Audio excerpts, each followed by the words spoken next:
So, you're single. You're dating. Congratulations, I think.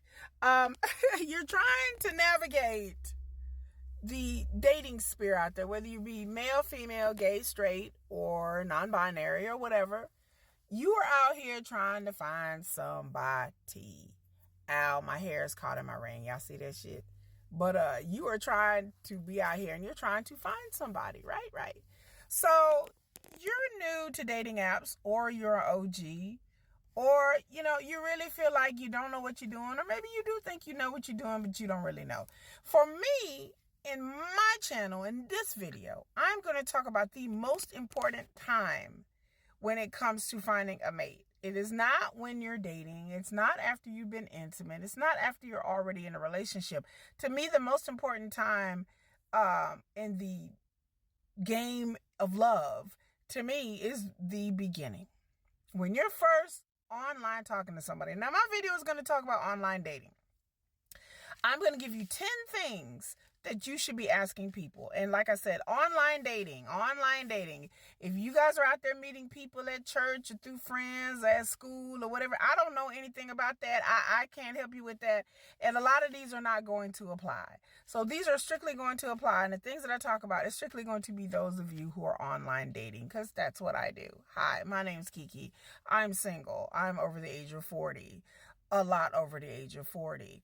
And I have been trying to navigate dating apps off and on for about 10 years. So they would call me, or what the young folks would say, a old head or OG or whatever you want to say. Now, I was in a relationship for 5 years. That relationship I've ended. Okay. Woo woo. Anyway, I won't get into that. That's for another time, another video. But I'm going to give you 10 things that you need to ask. So you're online, you're talking to people, you're trying to find people to talk to. A lot of people, I realize, don't ask any questions. Now, as to why you mofos don't ask no questions, I can't tell you. I don't know if this is a cultural thing. In America, I live in America, by the way. If you haven't, I'm living in America. I'm from America.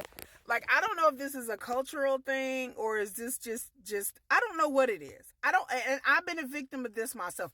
I don't understand why people get on dating apps with people and they don't ask questions. Like, it's weird to me. It's real weird. It's weird AF. Okay, why people don't ask questions, like just normal questions. So I'm going to give you things you're like, well, Kiki, what do I ask? You come to the right place, yo. I'm going to give you, I got my piece of paper. I wrote them down because, your girl ain't going to memorize all this. So I'm in my car. And I'm going to give you 10. And some of these things are going to be shocking and some of these things are not. Some of these things you're going to be like, duh. But you'd be surprised that people don't ask questions. So not in any order of importance. At all. This is just order that I wrote them down. Number one question you should be asking: have you been in jail, incarcerated? What's your record? This is very, very, very important. You don't want to be dating someone or out on a date with somebody and realize that they're a felon. And let me say also, before I get into this, people can lie about anything. If you're talking about somebody's criminal record, that's something you can find out very easily, whether somebody has a criminal record or not. You just need their date of birth, first name, middle name, and last name, and where they're from. You don't need much more information than that to find out if somebody has a criminal history, if you're pressed about that. But that's for another time, another video. But yes, number one, ask somebody whether they have a jail record. Have they been to jail? Have they been incarcerated? How many times have they been arrested? That is very, very important. It's very important when it comes to housing, jobs. It's important to know what the charges were for. And then also it's important when you ask this question of whether a person wants to duck and dodge and they're not really answering your question. That's another thing. How a person answers these questions is just important as what the answer is. If a person is hemming and hawing about their jail record, there's something up. I don't date men who have records. I've dated dudes who've been in prison before. I'll never do that again. It limits too many opportunities. It's too problematic. But you can take it, you can ask, like, how long has it been since they've been in jail? Somebody may have made a mistake when they were in their 20s and now they're in their 40s. And you may be like, okay, well, I'm cool with that, because people do change. So I can't sit there and tell you that. Number two question you need to be asking: what is your relationship with drugs and alcohol? That is very important. For somebody who like me, who lives a healthy lifestyle, I don't do any kind of illegal substances. I don't drink a lot. So for me, it is a crux in my craw that I don't like people who smoke weed. That's just not my thing. I'm not trying to judge nobody. I know people, weed is natural but I ask a person, what is their relationship with drugs and alcohol? Are they drinking every night? Do they come out home off of work and they drink a 6-pack of beer every night? That's not cool as well. So it's all these two questions about determining a person's lifestyle and habits. So, and then when you come into it, don't be antagonistic. Just be open. Be like, hey, well, do you smoke any weed? Do you, just be friendly about it and see what kind of answer they give you. But if you come across like, no, I don't like no drugs, then they may try to lie to you. But eventually the truth will come out. But yes, number 2, what is your relationship with drugs and alcohol? How often do you drink? Do you do any illegal substances? What kind? How often? Number 3, what is your relationship with your kids and or family? So if they don't have any kids, then you need to know, how often do you talk to your mama? How often do you talk to your daddy? How often do you talk to your brothers and sisters? If they do have kids, I want to know, are you in your kid's life? I don't want to be with somebody who's a deadbeat father. I will not date somebody who's a deadbeat father. I can't date somebody who's a deadbeat father. That's me. But I'm just telling you, those are my limits. I want a person that is involved in their kid's life, whether they're with they're not with the mother, whether they're divorced or a baby mama or whatever it is. For me, I want to know what kind of relationship you have with your family. If you don't talk to any of your family, any of your kids, to me, that's a red flag. That's a red flag that something is going on. Like, if you don't have any brothers and sisters, that's fine. Your parents are deceased like me. I don't really have any, I have brothers, but I wasn't raised with them and my parents are deceased. A lot of my aunts and uncles are deceased. My grandparents are deceased. That's a different thing. But if you're dealing with somebody that hasn't talked to their brothers and sisters and mom and dad and their kids in years, you need to start asking more questions. Number 4, who do you live with? This is a very important one. Who do you live with? A lot of people don't ask this question, but you need to determine, who do you live with? Do you live with a roommate? Do you live with your parents? You don't want to be dating someone and find out that they sleeping on their parents' couch for the past 10 months or the past 10 years. That is important. Who do you stay with? Do you have your own apartment? Do you have a roommate? Do you stay with a sibling? Do you stay with your parents? Are you still staying with your ex-wife? I'm going to say it again. Do you still live with your ex-wife? I've known people that have been in situations like that. I've been in a situation where I met a man that was still living with his quote-unquote separated wife. He did divorce her, but they still lived together because they were getting the house situated. You have to determine whether you want to deal with that or not. Number 5, are you still legally married? In this state, in any other state, is somebody legally married to you? Because again, on these dating apps, you can't trust what these people are saying, whether they male or female, no matter what race or culture. Are you legally married to somebody in the United States or another country? Do you have a legal wife in another country? Do you have a legal wife in another state? I'm sorry, but these are questions that you need to ask, because there are a lot of men and women faking the funk on online dating apps. And they have wives and they have girlfriends. And adjacent to this question is someone out there considering you two in a relationship? Is there another man or a woman out there that would consider you her boyfriend or his girlfriend? That's another question you got to ask.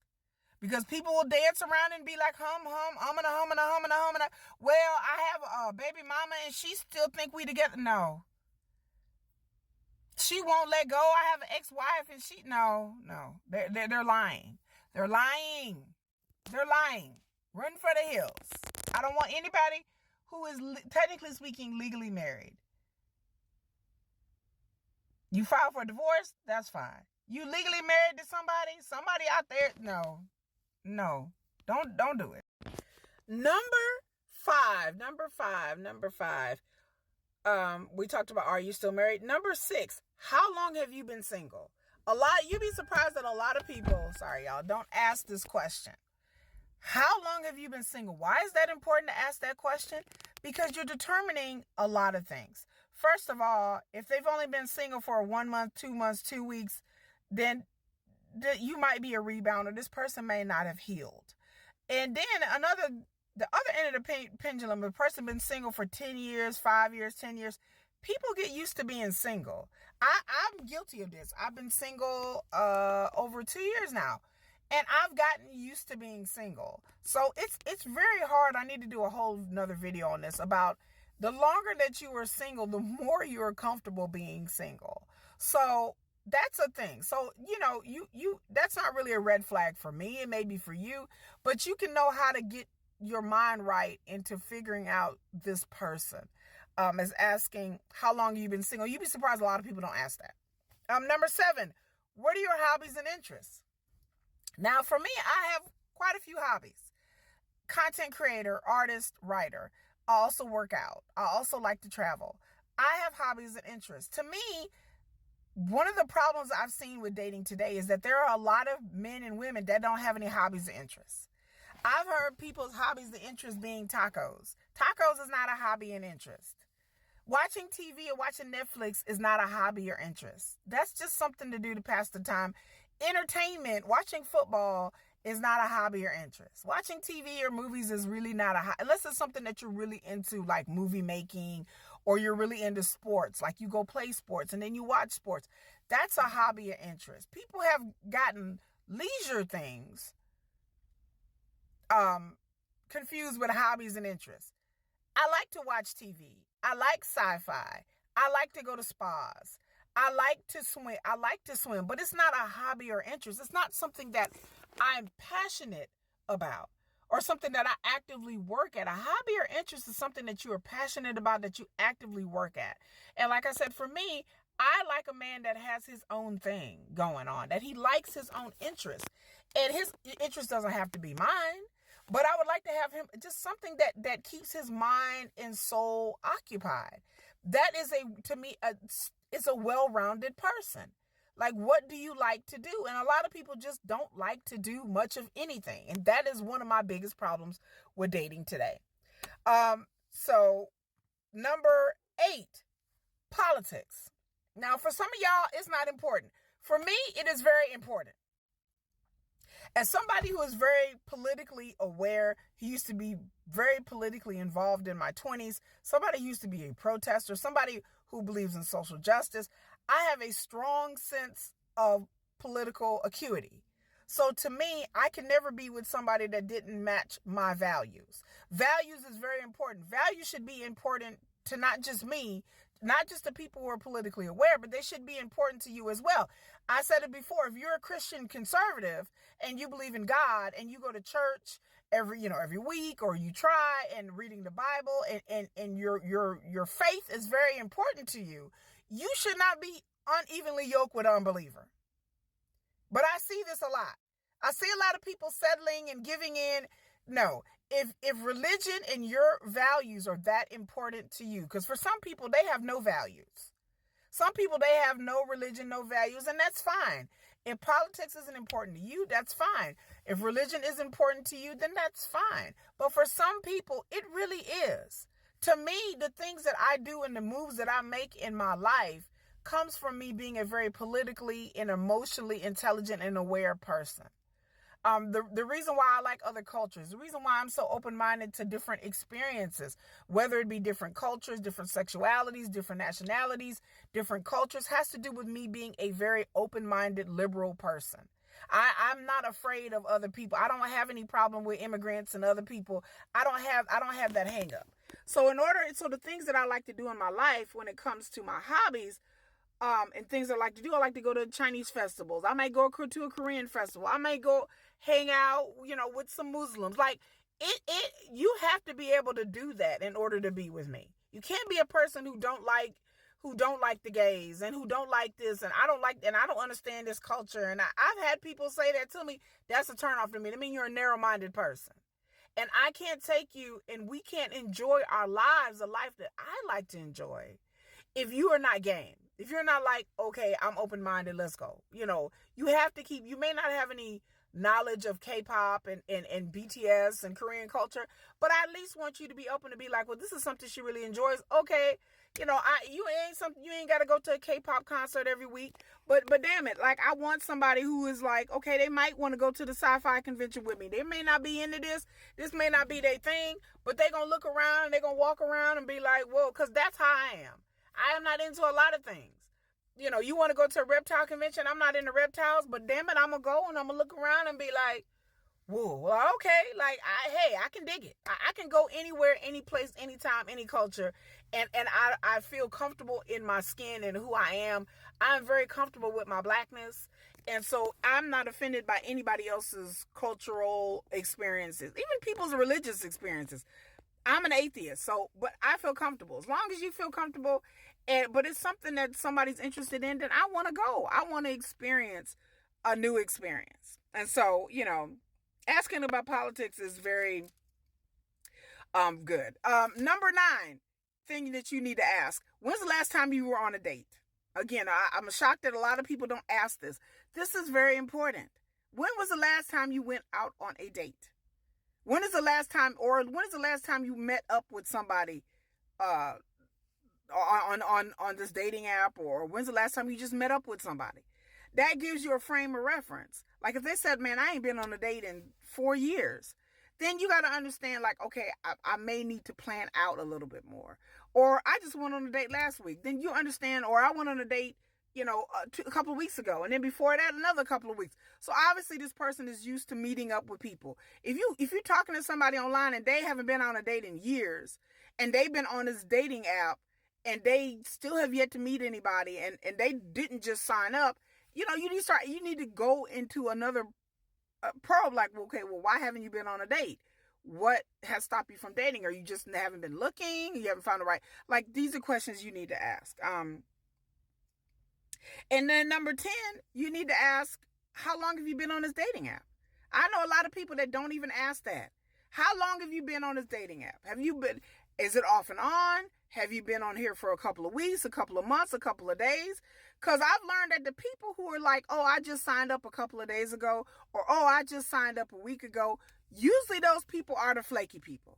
They just signed up because their friend told them. Then you go into, well, why did you sign up on this dating app? Why are you here? Well, I'm single. My friend told me about it. My cousin told me about it. My dad told me about it. Or I was watching a commercial and I saw, like, them are the people that you need to be leery. Because the people who usually sign up for one, or who only been signed up for a week, a lot of times I found out that they are not serious. The people who have been on here for, like a week, a couple of weeks, they've talked to different people, they've kind of understood. Those are the people that I feel like are a bit more serious.